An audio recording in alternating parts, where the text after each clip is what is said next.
Assalamualaikum. Waalaikumsalam, selamat datang di Bank Syariah. Selamat sore, Kak. Silakan duduk.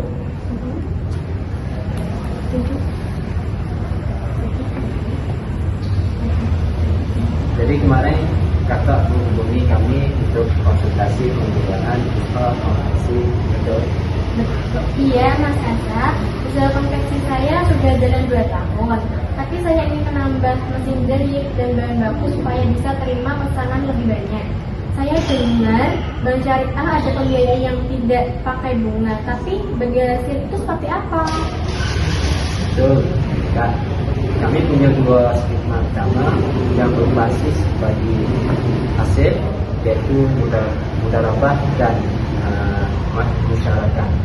Supaya lebih jelas, saya akan panggilkan Bu Mutia dari bagian akad biar penjelasannya lengkap dari sisi teknis dan kontraknya. Baik, Kak. Saya tunggu. Selamat sore Kak Iza. Saya Mutiara, bertugas menjelaskan struktur akad dan nanti memfinalisasi kontrak jika kakak sudah sepakat. Boleh saya tahu dulu model yang kakak miliki sendiri untuk usaha ini berapa dan kebutuhan tambahannya berapa ya? Modal saya sekarang 30 juta. Aset mesin dan tempat usaha juga sudah ada. Saya butuh tambahan 70 juta untuk mesin baru dan stok bahan. Baik, itu informasi yang sangat penting karena kakak sudah punya modal dan usaha yang berjalan. Kita bisa pertimbangkan skema musyawarah. Izinkan saya menjelaskan terlebih dahulu perbedaannya dengan musyawarah ya Kak. Silakan, Kak. Baik, yang pertama dalam mudharabah bank menyediakan 100% modal dan nasabah hanya mengelola usaha tanpa menyertakan modal sendiri. Skema ini biasanya untuk nasabah yang punya keahlian tapi belum punya modal maupun usaha yang berjalan. Nah, sedangkan dalam musyawarah kedua pihak bank dan nasabah sama-sama menyetorkan modal. Karena itu sudah punya modal 30 juta dan usaha yang sudah berjalan, musyawarah lebih sesuai dan lebih tepat untuk usaha itu. Jadi modal saya 30 juta digabung dengan modal bank 70 juta, berarti totalnya 100 juta kan?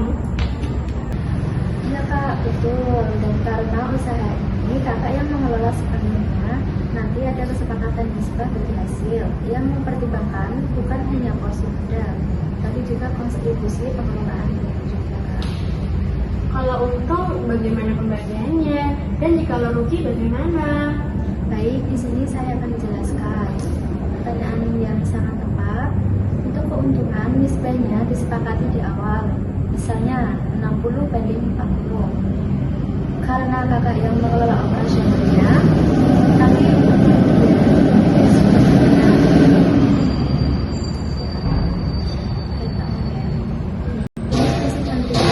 kerugian ditanggung sesuai proporsi modal, bukan nisbah keuntungan.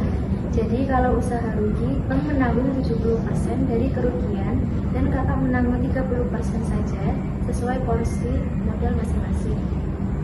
Oh, jadi beda antara bagi untung dan bagi rugi ya, Bu? Betul. Itu salah satu ciri khas akad bagi hasil syariah. Nisbah untung itu hasil kesepakatan bisa fleksibel. Tapi porsi rugi itu mengikuti hukum syariah. Harus proporsional dengan modal, tidak boleh disepakati sembarangan. Kalau saya ternyata lalai, misalnya uangnya saya pakai untuk kebutuhan pribadi atau yang lainnya bagaimana? Nah, itu poin krusialnya Kak. Kalau kerugian terjadi karena kelalaian, penyalahgunaan, atau pelanggaran terhadap kesepakatan akad, maka tanggung jawab kerugian bisa sepenuhnya beralih ke kakak. sebagai pengelola. Itu sebabnya nanti dalam akad tertulis jelas dan ini hanya untuk pembelian mesin dan bahan baku sesuai proposal usaha yang akan dijual. Baik, saya paham. Lalu bagaimana proses selanjutnya kalau saya setuju? Setelah ini kita akan melakukan penilaian kelayakan usaha dulu Kak, semacam survei dan analisis proyeksi keuntungan usaha Kakak. Ini penting supaya nisbahnya disepakati realistis dan adil buat kedua pihak.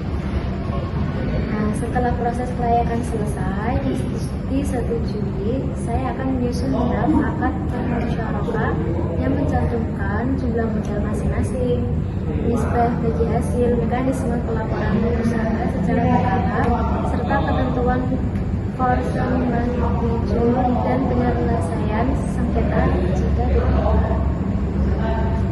Berarti saya harus lapor rutin ke bank soal kondisi usaha saya dong?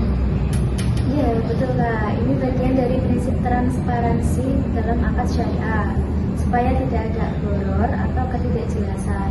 Biasanya laporan bulanan sederhana tentang omset dan pengeluaran usaha itu sudah cukup. Baik, saya rasa sudah cukup paham. Kalau begitu saya siap lanjut ke tahap penilaian kelayakan usaha. Baik, Kakak Iza, saya akan siapkan formulir pengajuan dan jadwal kunjungan survei ke tempat usaha Kakak minggu depan. Dan setelah itu, kita bertemu lagi untuk pembahasan data nisbah dan penandatanganan akad musyawarah Kakak. Terima kasih banyak Mas Kasa dan Mbak Mutia. Penjelasannya sangat membantu. Saya akan kembali lagi. Baik, sama-sama Kak. Semoga usahanya lancar dan berkah selalu. Saya terima ya Kak. Iya. Stuck inside my chest.